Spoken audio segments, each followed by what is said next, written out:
यायला झाले भाऊ एकदाचे कांदे काढायचे. आता एवढे कांदे पहिले साठून देतो, म्हणजे भाव वाढले का मग काढितो इकायला.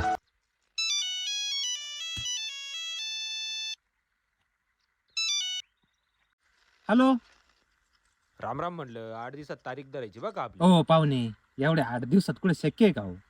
अहो थोडे ना वनवणे पैशाची नियोजन करतो, मग सांगतो ना तुम्हाला. नियोजन नव्हतं म्हणजे थांबून घ्यायचं ना मग. नाही हो, थोडं पुढं तर ढकला ना. पाहुणे ते काय जमणार नाही बरं का. बरं बरं बरं, मी ना काहीतरी नियोजन करतो, पैशाचा बंदोबस्त करतो आणि कळवतो तुम्हाला मग.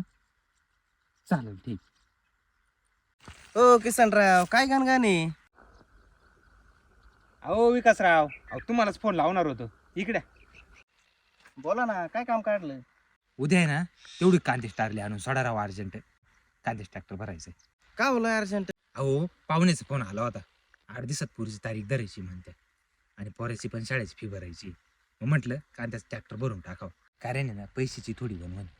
बरं बरं, मार्केट आहे चांगलं, 2-2.5 हजार घेऊ भरून उद्या. चला.